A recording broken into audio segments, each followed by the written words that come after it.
Hello and welcome back to 30 Days to Learn Photoshop. This is day 12, the Bucket and Gradient Tools. I'm Ben Gribbin, and in today's lesson we're going to look at the basics of the Gradient and Bucket tools. So let's switch straight to Photoshop and let's get on with the lesson. So what are the Bucket and Gradient tools? Well, the Bucket tool you've probably seen in programs like Microsoft Paint and things like that. It essentially just fills in a large area with colour. It can do it by an empty layer, which will fill with an entirely solid colour, or on photographs it will do something along the lines of this. So let's just select the colour as black and fill in an area, and you'll notice it's actually filling in segments of the photograph rather than Microsoft Paint style where it just go over the entire area. So you fill in large areas with a solid colour. And the gradient tool, very similar, except it does gradients as it says on its label. So we're going to look through how we use them now. We're going to start by looking at the Paint Bucket tool. If you press G, that's its shortcut, and also pressing Shift G will cycle through the Gradient and Bucket tools. So how do you use it? Well, you see you've got these options along the top. It's got a mixture of options that are similar to the brush tool in terms of the blending mode you can have, and also things like the opacity, and then it's got things that are similar to the Magic Wand tool, which we're going to consider in one of the next lessons, and that's along these options here. So we're going to look through those now. So the foreground colour is just showing that it's going to fill the whatever you're filling with a colour rather than a pattern. You can use it to fill with patterns. Let me just quickly show you that now. Just use any old pattern. You can see it's filling in the image with a pattern there. The mode, similar to brushes, you can actually have it work as, let's show you, you can have it to do a dissolve fill, which is kind of really rough and noisy, and also it will do behind and clears as well. So the opacity, that does what it says on the tin. It just changes the opacity that you're actually filling in there, so you can see we're actually keeping some of the detail from the clouds because we've dropped the opacity. Now the tolerance sets how selective the Paint Bucket tool is, because it works on calculating the colours and tones and highlights and all sort of things to try and work out what you want filling. So the tolerance you set will actually change the amount it will fill, and in effect changes its tolerance. So we've got it on 20 there, that's quite a low tolerance. If we were to change it to, say for example, 100, when we then go and fill in a colour, it selects more colours, it ignores the shades and things like that. It's a little bit more flexible, and as you can see, this has actually filled in the sky there a little bit more effectively. So you will need to tweak about with the tolerance. I think the default is 32, so if you leave it on that, it's usually pretty decent. Anti-alias, well, let me just show you what that does. If we turn it off, you can see we've got rough. Let's just put it on normal colour mode. You can see we've got rough, pixely, really jagged edges. If we turn it back on again, it does very, very slightly smoothen those out fractionally.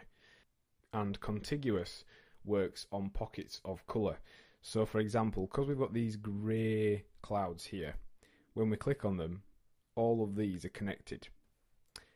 These clouds here are separated by a different tone, a different shade, so it doesn't transfer the colour to that. If we untick contiguous, it will then select every cloud that has this sort of grey, darker grey colouring, so it will end up filling those areas as well if we click on that. So it's managed to jump across areas that aren't connected, so it's a little bit quicker, but it will end up filling in areas like down here, so you've got to be a bit more careful when you're using contiguous off. And all layers just samples all layers and fills in all layers if you have more than one. You can use the Bucket tool in conjunction with the marquee tools and selection tools, so you can create an area that you want to fill, and you can just go ahead and fill that like so, and then when we deselect that, you'll notice it's filled in an area but masked it off to our selection, so that's quite handy. If you want to fill an entire area with your foreground colour or background colour, let's just say because on a photograph it doesn't do it all as one solid colour, press Command backspace to do your background colour, and Alt backspace fills in your foreground colour. So what about the grad tool? Well, the grad tool creates gradients. So if we press Shift G, we can cycle to it, and these are the options we have along the top. We've got presets that we can make for gradients. You can save your own along there. And these are some of the Photoshop default gradients that are included. Now you can edit these if you go onto the preset manager, and you can rename them, resize them, all kinds of stuff. If you double click on the actual color gradient here, it will take you to a gradient editor. Now that helps you to be able to more accurately edit a gradient. So along here is your opacity of the gradient, and along here is the actual where the gradient happens, how sharp it is, and this brings it into almost a near line.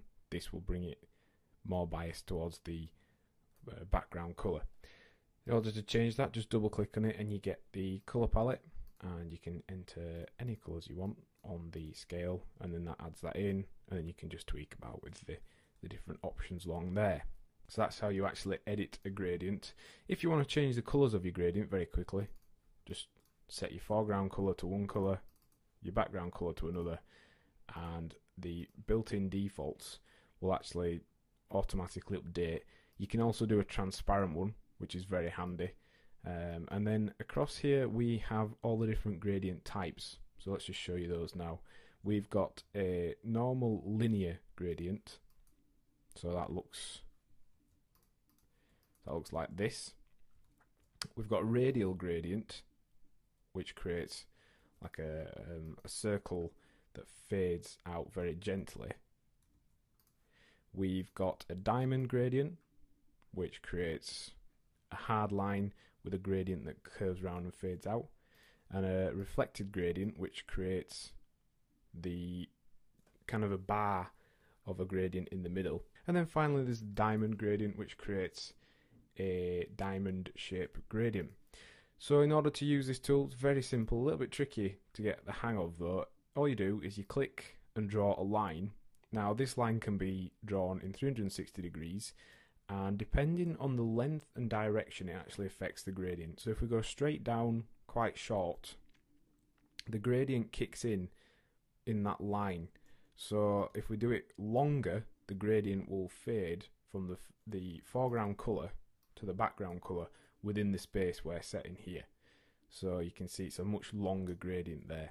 If we want to add an angle to our gradient, we can do that by just changing the direction we're pointing, and remembering that the length also makes a big difference.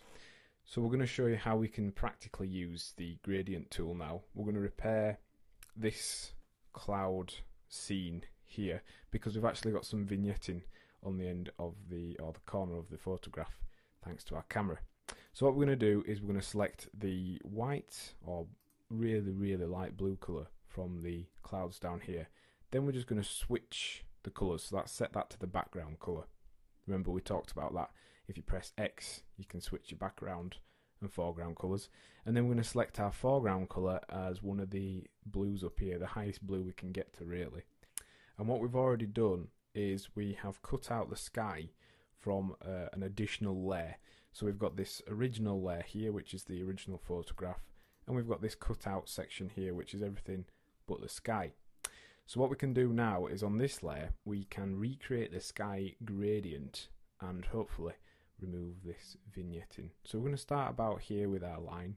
We're going to drag it straight down, and if you want to create perfectly aligned gradients, i.e. you want them straight down diagonally or horizontally, if you press your gradient tool and then hold shift whilst you're doing that, and essentially it gives you 9 different options. You've got straight up, you've got diagonal ones, and you've got horizontal ones. So that will make sure your gradients are perfectly aligned.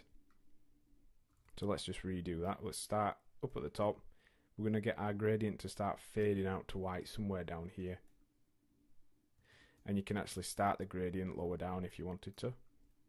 So it takes a little bit of practice, but play around with the gradient tool, because once you do get used to it, it works an absolute treat. So you can see there we've kind of replaced and repaired the sky so that it now looks much better than it did before with this vignetting on there. As with all the other tools, you've got a couple of options for how it works, and also the colour modes. They've all the different colour modes accessible from this tool, so you can do behind gradients, which you can't see because it's behind that one, and also a dissolve one, which will give it a much more jagged, noisy appearance. You've got opacity, so you can set the actual opacity of the entire gradient, and you can add multiple gradients over the top of each other then. And you can reverse the colours if you want to quickly reverse between your current settings. If you click reverse on the options bar, you can see there it's just reversing the way our colours are going. And then again, dither, this just helps smoothing out any banding. If we turn that off, you can see we have got some light banding across here, whereas if we turn it on again, it does help to smoothen it out, especially on these longer gradients, and that's just because of the way colours are displayed on computers. And then transparency, if we untick that when we enter our transparent gradient, it won't actually work as a transparent colour, it'll just simply fill over the entire thing. What are we learning in today's lesson? Well, we've considered how to use the bucket and gradient tools, looked at all the basics of those and all the different settings and options we have. So your task for this lesson is to practice filling a layer with colour using the bucket tool, and do that by doing a mass colour application. Also practice on a photograph, just adding in colours where you want to do, and then also practice making different gradients, experimenting with colours and tighter colour changes. Next time on 30 Days to Learn Photoshop, we'll be looking at the lasso and marquee tools. Thanks for listening.